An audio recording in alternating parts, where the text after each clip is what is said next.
fairgoers can come and enjoy it all day long. Before we get started, I'm just going to say this. Our fair this year is not going to be the same.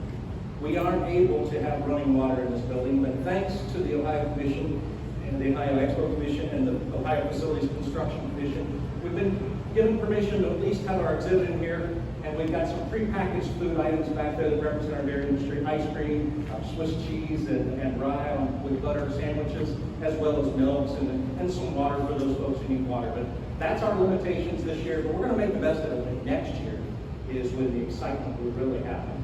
So with that, you've all been waiting for this very, very moment. And I'm proud to have Jenny, who's going to actually do the honors, introduce you to the 2025 Butter Cow Display at the Ohio State Fair. I'm going to wait till it starts before I even say a word.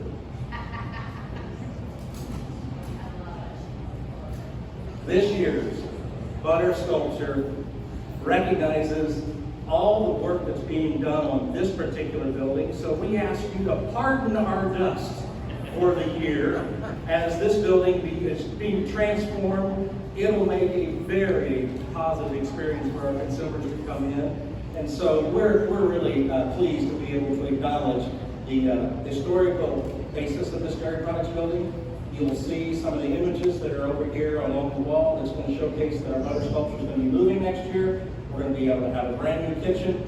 But this particular display is a cheerful way for us to share a message to consumers that we're under construction. And the construction is going to transform this building into an experience for many, many years to come, and for many, many more generations to come, and have a historical view and a past, to be able to reflect on the past and look at the future of what the dairy products building means to the Ohio State Fair. So,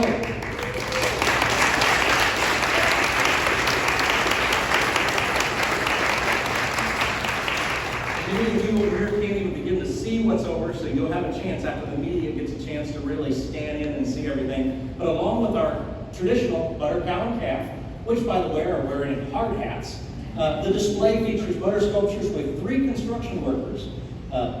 One of them is working a jackhammer, the other is studying blueprints, the third is talking with a 2-way radio, and you'll also see scaffolding with sawhorses, safety cones, and of course a "Pardon Our Dust" sign. So this year's butter sculpture display was created out of 2,000 pounds of butter, and in part donated by Dairy Farmers of America. We have a lot of partners in this dairy industry, and we're really pleased to have that. You know, the folks that make this happen are the ones that get in there before the fair and begin to sculpt this product and make it into something beautiful. Paul Brook is the lead sculptor. He was unable to be with us today, but I want to acknowledge him. He's from Cincinnati. We also have Tammy Berg from Oregon, Ohio.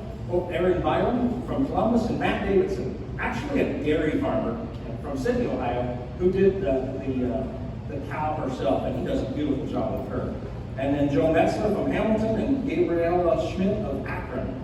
The work that was done here took 335 hours among all of them, working together as a team. Now, can you imagine the heat of the summer coming out here, but then having to go back into that cooler and craft this particular display? They did a beautiful job. And so we're very proud to display this. We're looking forward to all of you getting to enjoy it.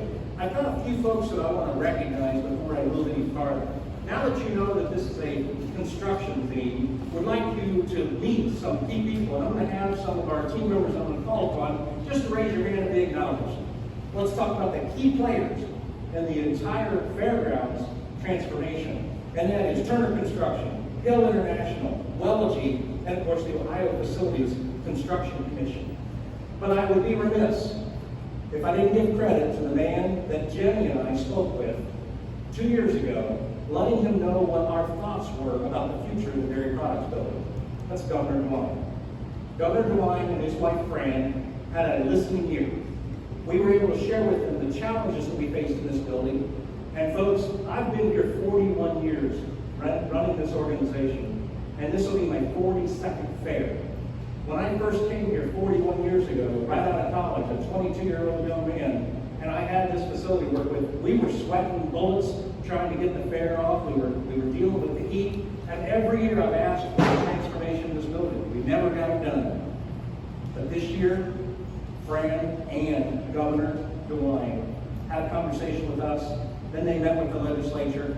And of course, now, after all the support we got from all the state agencies and from our General Assembly, we now have the investments that were needed in this building to take us into the next 50 to 60 years. So I just want to give credit where credit is due, and that's to our governor, who stepped up and made this building a part of phase one of the entire transformation of the Ohio Expo Commission.